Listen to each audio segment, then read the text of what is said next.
What's going on? It's Mike, Real Sports Life on all platforms. This is another episode of MCTV. Caitlin Clark, Angel Reese. Let's do it. Shannon, what's your reaction to this? I'm gonna be respectful to the First Lady still, but you know how I want to go, and I'm not gonna go as hard as I normally would, especially at her, because I'm gonna be respectful of that position. The presidency is an institution, and his wife is to be respected as I give the president respect. But she need to sit down.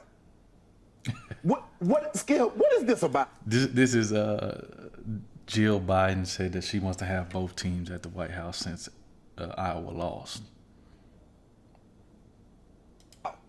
Now, because the people that won, the young ladies that won, look like me, and the people that lost look like her, now we're gonna invite the runner-up. Never in the history, Skip, do you know, going back, this goes back to 1865. Andrew Johnson welcomed the Brooklyn Athletics and the Washington Nationals amateur clubs. But the first professional baseball team to get invited to the White House, Ulysses S. Grant did it in 1869. The Cincinnati Red Stockings. That's some deep research right there.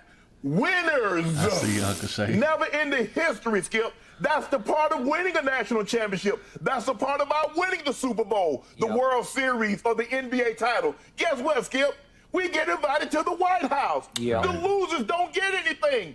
This is not a participation award, and that's what's watered down sports in America. Little Johnny and little Susie get an award just because they were on the team, although they didn't win anything. All the teams, if you were in the league, you get a trophy. No, winners get a trophy. That's what life is about. You got to win. Skip, I don't get what do I get by sitting at home doing absolutely nothing? I don't get a paycheck. Nothing. I don't get anything. I don't get the rewards of winning. And she's like, well, give her a break. She doesn't understand. She was in attendance. She was in attendance. She saw what was going on in the... Listen, she probably been on this earth 80 trips around the sun. She understand. Probably 85. Shit. Look at Joe Biden. Arena. She knows the backdrop of this story. The #1 trending topics. What was, Skip? It wasn't that LSU won. It was Angel Reese and Caitlin Clark. And so she's a doctor.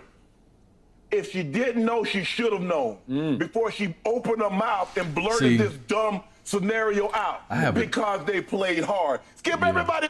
I have a different take on this Angel Reese and Caitlin Clark thing. I'm gonna let them cook a little bit, and then I'm gonna hop in. Played hard.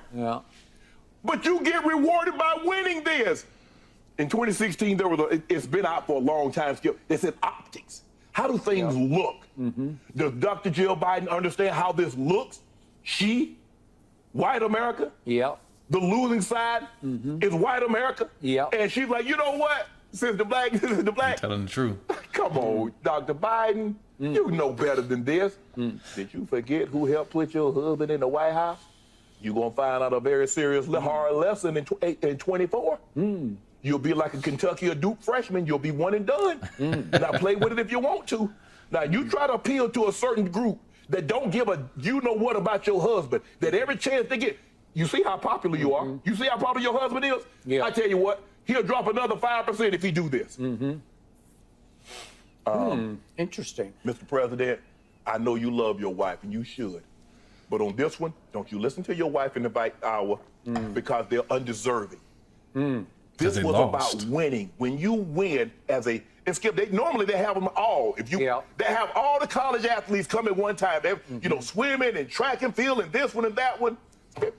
So what now? So Iowa gets to go. I just want Dr. Biden to tell me why she wants to invite Iowa. And all the runner-ups in the history has never been invited. So what makes Iowa so unique? What makes them so different? Is it because they're the little darlings and they look like you? Is that because they started 5 white girls? I'm just saying the optics look really, really bad, Dr. Biden. So, Shannon Sharp, I will begin with a reference that you won't know to a 60s song I liked by a group that I didn't really love. The group was The Who. The song was called Won't Get Fooled Again, and the last lines are, meet the new boss, same as the old boss. And I'm not going to go quite that far. I'm not even a political animal. But this smacked of, wait, we just left that behind, we thought, and now we're back to this Let you know. from our First Lady. And I'm going to be Message. slightly more disrespectful to the First Lady than you were, because this is so wrong on so many levels that it's close to being a Saturday Night Live skit. It's so bad. It's so sad, it's funny sad. Yeah. It's going to be a skit. It's going to be a skit. They might just leave the show with it on Saturday night. Yep. Are they live this Saturday? I've lost touch. But okay, the first thing that is so wrong, to your point, is that she says, I'm going to tell Joe I think Iowa should come too because they played such a good game. No, they got their butts kicked. Yes. They got their butts kicked. Alexis Morris in the second half, go look at the numbers. She outplayed Caitlin Clark on both ends of the floor.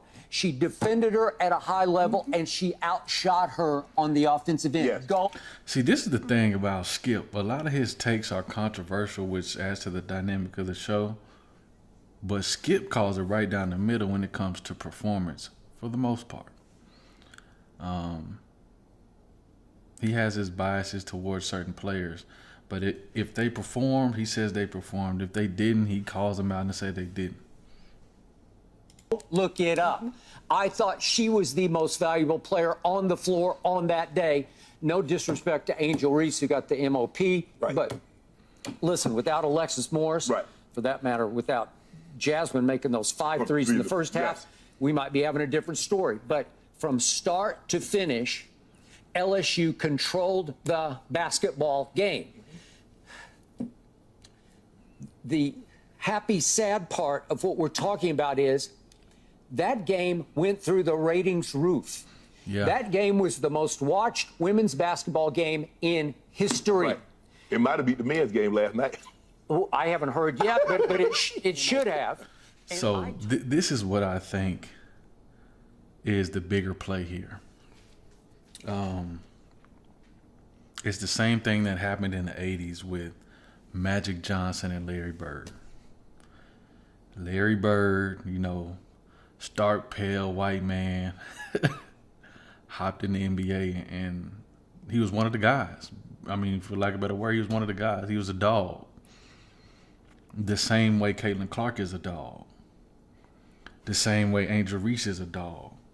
But it's juxtaposing the opposite cultures, pinning those two together as if they're rivals,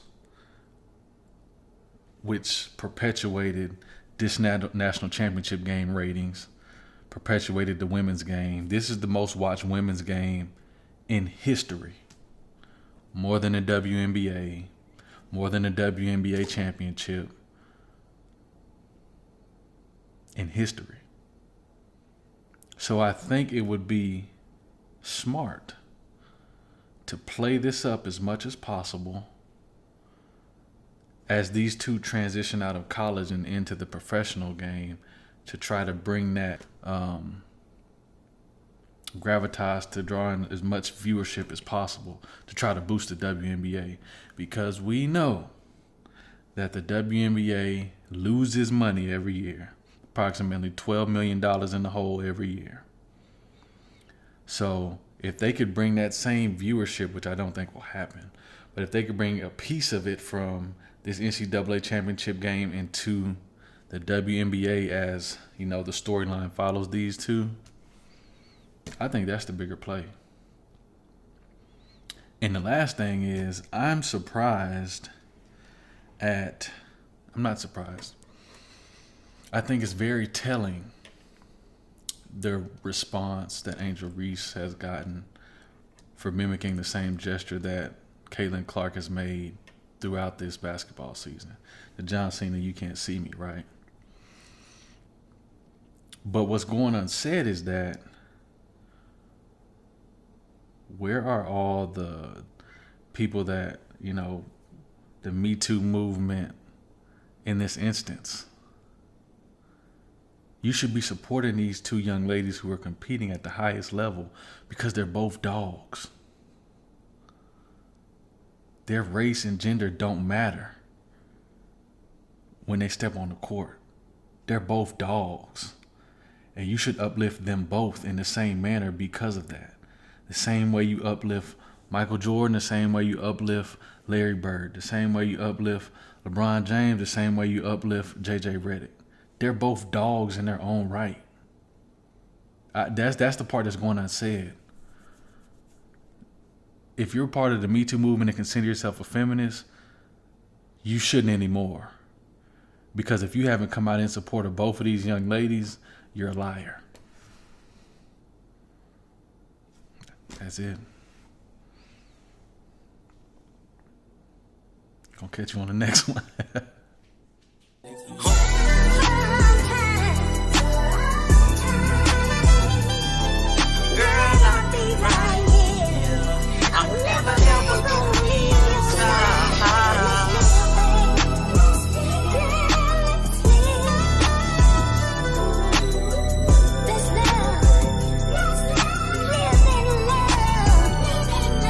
Look.